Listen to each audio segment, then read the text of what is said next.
Hello students, this is Priya Kushwaha from ज्ञानम classes. Last video में मैंने आप लोगों को एक्सरसाइज स्टार्ट करवाई थी एंड एक क्वेश्चन भी सॉल्व करवाया था। आई होप रिमेनिंग क्वेश्चंस आप लोगों ने ट्राई किए होंगे एंड आप सभी लोगों से वो बने होंगे। So let's move to my next part. Table 40 ratios of standard angles. ये टेबल आप लोगों को दिखाई दे रही है, ये हमारे जो ट्रिग्नोमेट्रिक रेशोज हैं उस पर बनी हुई एक टेबल है। ये टेबल आप लोगों के लिए बहुत ही ज़्यादा इम्पोर्टेंट है नेक्स्ट एक्सरसाइज के लिए। तो आप लोगों को ये टेबल बहुत अच्छे से याद करनी है। इस टेबल को बनाने का तरीका तो मैं आप लोगों को अभी बता दूंगी, बट फिर भी आप लोगों को ये टेबल बहुत अच्छे से याद करनी है, क्योंकि एग्ज़ाम हॉल में आप लोगों के पास इतना टाइम नहीं होगा कि आप पहले टेबल बनाएं देन फिर आप क्वेश्चन सॉल्व करें।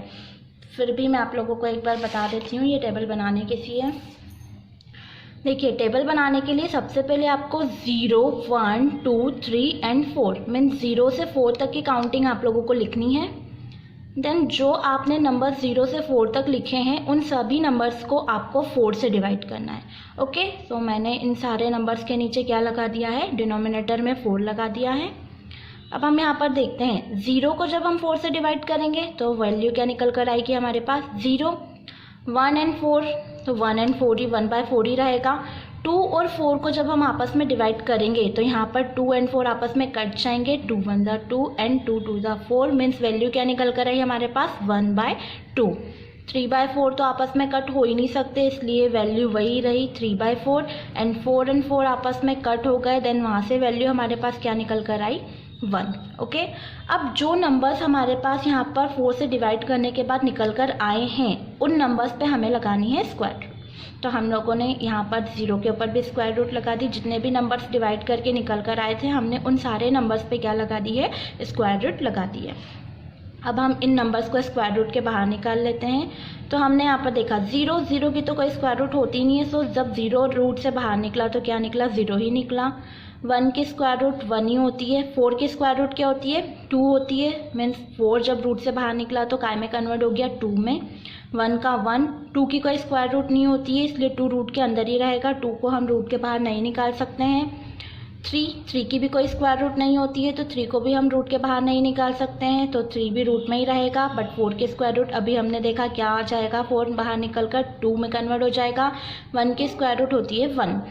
अब स्क्वायर रूट निकालने के बाद ये जो वैल्यूज़ हमारे पास आई है, ये वैल्यूज सारी हमारी है स्टार्टिंग का ऐसे होती है साइन थीटा, मीन्स ये सारी वैल्यूज हमारी काई की है, साइन थीटा की है। अब हम यहाँ पे बात कर लेते हैं एंगल्स की। तो ये जो फर्स्ट वाला है वो हमारा होगा 0 डिग्री, जो सेकंड है वो हमारा होगा 30 डिग्री, जो थर्ड है वो होगा हमारा 45 डिग्री की वैल्यू, जो फोर्थ वाली वैल्यू है वो हमारी होगी 60 डिग्री की, एंड जो लास्ट है वो हमारी वैल्यू हो जाएगी 90 डिग्री की। तो इस टाइप से हमें टेबल बनानी है। हमें केवल फर्स्ट वाली वैल्यूज़ निकालनी है साइन थीटा की, उसके बाद हम बाकी सारी वैल्यूज़ आसानी से निकाल सकते हैं। कैसे, तो हम यहाँ पर देखते हैं टेबल में। देखिए, जो वैल्यूज़ हमने साइन थीटा की निकाली थी वो हमने लाइन से यहाँ पर पुट कर ली एंगल्स के नीचे। अब हमें निकालनी है कोस थीटा की वैल्यू। तो हमें क्या करना है, जो साइन थीटा की वैल्यूज़ है ना उसे पीछे से उठाकर लाइन वाइज जमा देना है। जैसे 1 यहाँ पर हमने स्टार्टिंग में रख दिया 1, यहाँ पर सेकंड लास्ट सेकंड था √3/2, हमने यहाँ पर फर्स्ट सेकंड बना दिया है √3/2। ये थर्ड नंबर पे था 1/√2, देन थर्ड नंबर पे 1/√2 है। ये फर्स्ट सेकंड नंबर पे 1/2 था, हमने इधर से लास्ट सेकंड नंबर पर 1/2 पुट कर दिया है, एंड 0 फर्स्ट में था जिसे उठाकर हमने रख दिया है लास्ट में। तो ये जो सारी वैल्यूज़ निकल जाएगी ये हमारी हो जाएगी कॉस थीटा की। अब हम आते हैं टेन थीटा। अब हमें वैल्यूज़ निकालनी है टेन थीटा की। तो लास्ट वीडियो में मैं आप लोगों को एक फॉर्मूला बता चुकी थी कि टेन थीटा जो होता है वो होता है साइन थीटा अपॉन में कॉस थीटा। तो इस फॉर्मूले के हेल्प से ही अब हम वैल्यूज़ निकालेंगे टेन थीटा की। ओके, अब 0 डिग्री की। तो हमें टेन थीटा की वैल्यूज़ निकालने के लिए क्या करना है, sine theta and cos theta की जो वैल्यूज़ है उनको आपस में डिवाइड करना है। तो जो भी वैल्यूज़ फाइंड होगी वो हमारी होगी सारी टेन थीटास की वैल्यूज़। तो हम यहाँ पर देखते हैं साइन 0 डिग्री की वैल्यू क्या है 0, तो हमने यहाँ पर रखा 0, एंड कॉस 0 डिग्री की वैल्यू क्या है 1, तो यहाँ पर मैंने डिवाइड में रखा है 1। अब जब 0 को हम 1 से डिवाइड कर देंगे तो हमें पता है आंसर हमारा निकल कर आएगा 0, मीन्स टेन 0 डिग्री की वैल्यू क्या हो गई 0।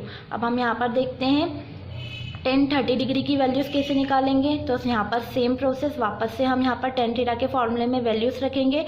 एंड यहाँ पर हम देखते हैं 30 डिग्री, साइन 30 डिग्री की वैल्यू क्या है 1/2 एंड कॉस 30 डिग्री की वैल्यू क्या है √3/2। इन दोनों को भी हमें आपस में डिवाइड करनी है, जो भी वैल्यूज़ निकल कर आएगी वो हमारी हो जाएगी टेन थीटा की वैल्यू।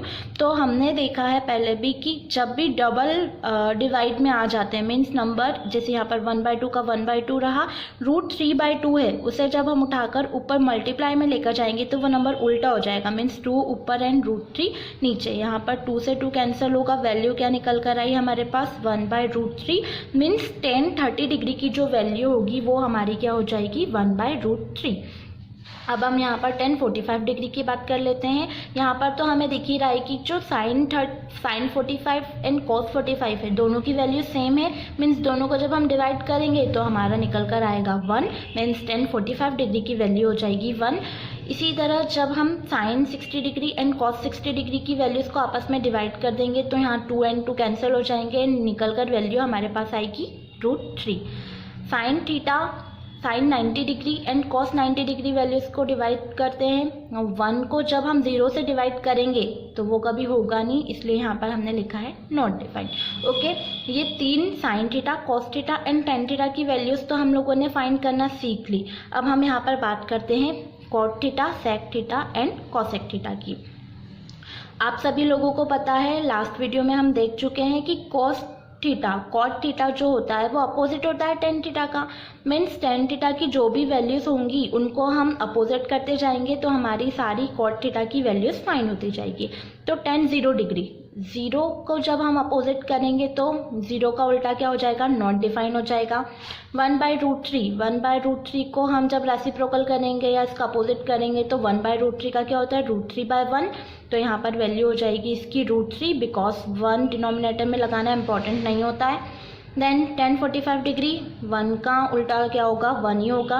√3 को जब हम रेसिप्रोकल करेंगे तो √3 का क्या हो जाएगा 1/√3 एंड नॉट डिफाइंड का हो जाएगा 0। उसी तरह सेक थीटा की वैल्यू निकालनी है तो हमें क्या पता होना चाहिए कि जो सेक थीटा का रेसिप्रोकल कौन होता है कॉस थीटा। मीन्स अब कॉस थीटा की वैल्यूज़ को हमको रेसिप्रोकल करना है, अपोजिट करना है, तो जो भी वैल्यूज़ निकल कर आएंगी वो हमारी होंगी सेक थीटा की।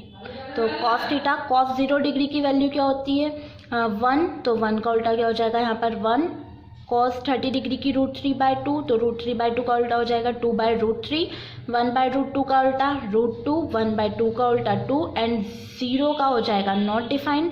अब यहाँ पर आते हैं कोसेक पे। हमें फिर से पता होना चाहिए कि कोसेक थीटा का जो रेसिप्रोकल होता है वो होता है साइन थीटा। मीन्स अब जब कोसेक थीटा की वैल्यूज़ हमें फाइंड करनी है तो हमें किसकी वैल्यूज़ को उल्टा करना पड़ेगा, साइन थीटा की वैल्यूज़ को उल्टा करना पड़ेगा। तो इस तरीके से हम ये सारी वैल्यूज़ को अच्छे से फाइंड कर सकते हैं। अब मैं आप लोगों को एक्सरसाइज का एक क्वेश्चन सॉल्व करके बताती हूँ। आई होप आप लोगों को ये टेबल अच्छे से समझ में आ गई होगी। तो हम आते हैं अब क्वेश्चन पर। हमारे पास क्वेश्चन है sine 60 degree into cos 30 degree plus sine 30 degree into cos 60 degree. अब हमें यहाँ पर हमने टेबल क्यों याद करनी है, क्योंकि देखिए यहाँ पर आया है साइन 60 डिग्री। अगर हमें वैल्यूज़ पता नहीं होगी तो हम वैल्यूज़ कैसे पुट करेंगे और हम क्वेश्चन को कैसे सॉल्व करेंगे, इसलिए आप लोगों को ये टेबल बहुत अच्छे से याद करनी है। तो अब हम यहाँ पर वैल्यूज़ पुट करते हैं। साइन 60 डिग्री हमने देखा यहाँ पर कि साइन 60 डिग्री की वैल्यू क्या होती है √3/2। सो हमने यहाँ पर साइन 60 डिग्री की जगह पे रखा है √3/2। कॉस 30 डिग्री की वैल्यू होती है √3/2। हमने यहाँ पर उसकी जगह पे भी पुट कर दिया √3/2, प्लस को प्लस एज इट इज़ किया है। साइन 30 डिग्री की वैल्यू हमारे पास से होती है 1/2, तो हमने यहाँ पर पुट किया है 1/2। एंड कॉस 60 डिग्री की वैल्यू भी हमारे पास है 1/2, तो हमने उसकी जगह पे भी यहाँ पर पुट किया है 1/2। अब हम इसको सॉल्व करते हैं। √3 इंटू √3 आप सभी को पता है, √3 और √3 का इंटू होगा तो बाहर निकल कर क्या आएगा ओनली 3। एंड 2 इंटू 2 क्या होता है 4। 1 इंटू 1 1 एंड 2 इंटू 2 होता है 4। अब रेशनल नंबर्स को प्लस करना हम पहले भी देख चुके हैं। जब भी डिनोमिनेटर में सेम नंबर हो हमें क्या करना है, नंबर को कॉमन निकालना है एंड ऊपर जो भी नंबर है उन्हें प्लस कर देना है। तो 3 + 1 यहाँ पर हो जाएगा 4 एंड डिनोमिनेटर में भी 4 एज इट इज़। 4 से 4 कट होगा, हमारा आंसर यहाँ पर क्या आएगा 1। तो इसी तरीके के और भी क्वेश्चंस आपकी एक्सरसाइज में देकर रखे हैं, आप लोग उसको अच्छे से ट्राई करिए एंड कोई भी दिक्कत आती हो क्वेश्चंस में तो आप मुझे कमेंट सेक्शन में बता सकते हैं। I have some words for you बच्चों। You all know we all are going through a very difficult problem, but we all have superpower to fight with every situation. So please stay strong and stay safe and don't lose hope in any situation. Thank you.